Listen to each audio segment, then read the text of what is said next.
But I thought cool guys weren't supposed to look at explosions. Welcome to the Daily Neitz, a daily look at classic films, modern cinema, and the world of professional wrestling. And today, I want to talk about the 1988 film Heathers. And that year is really important because if this movie were made today, it wouldn't be made today. If you haven't seen this film,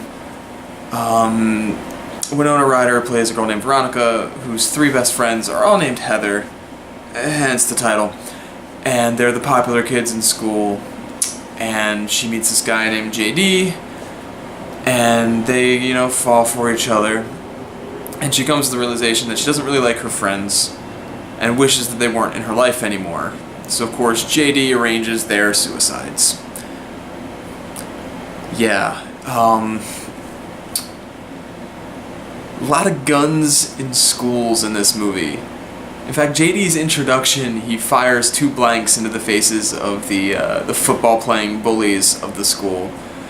And like I said, if this film was made today, that would be the end of it, because he'd be enjoying his nice cozy prison cell, and there'd be no more movie to have. But this was '88, this was pre-Columbine, so the plot continues, and eventually I think the 2 of them kill 3 people, making it look like 4, maybe? I think it's 4. But it's weird because there's a dream sequence in the middle that I wasn't sure if it was or not until the ghost of one of the Heathers comes back. Weird movie. Strange movie to watch. A little uncomfortable to watch. With all the teen suicides and gun violence, and it's taken really lightheartedly. But that was the 80s. It was different. It's a dark comedy. It's just, I don't think it holds up super well, and not just because of the really disappointing 80s fashion sense that is at play in this film. It definitely has its moments, and I like the ending of it. I really did.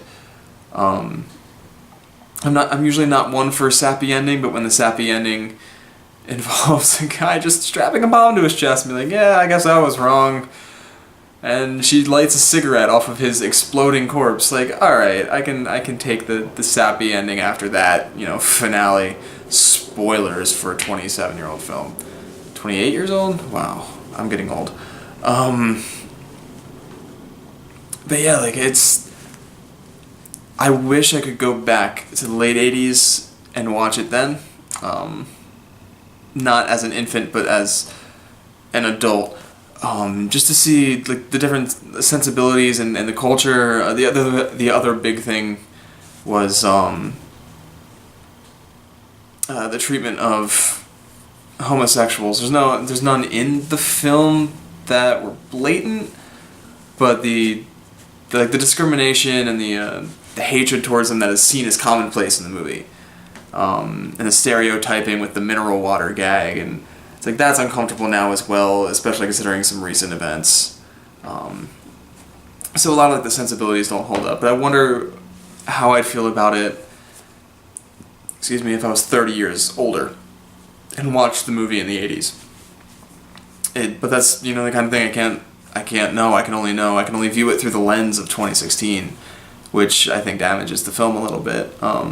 It does appear on a few great movies lists. It's in the filmology book that I've tried to go through before, which is why I watched it tonight. It was in my Netflix queue for a couple years now, and I figured, I might as well give this one a watch, especially after it was suggested by one of my passengers today.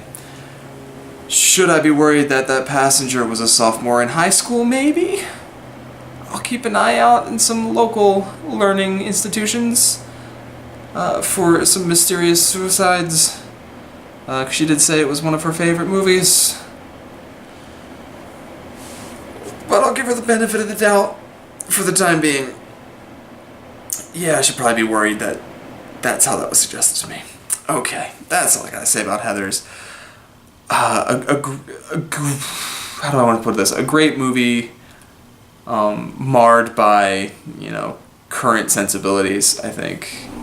Because there's a lot of entertainment in the movie, just the timing isn't great. yeah, I'll go with that. Glad I watched it though. It was nice. Now I know where the spaghetti with lots of oregano joke from the Chris Gethard show came from. It's good to finally understand that reference. But yeah, I don't know if I'd show my kids this movie or show it in high schools today. I don't think it holds up too well. Anyway, enough rambling about that. Still haven't decided what I'm watching tomorrow. Probably won't decide until tomorrow. But until then, like, share, subscribe, leave a comment in the comment section below. You can also follow me on Twitter at Daily Neitz. And until tomorrow.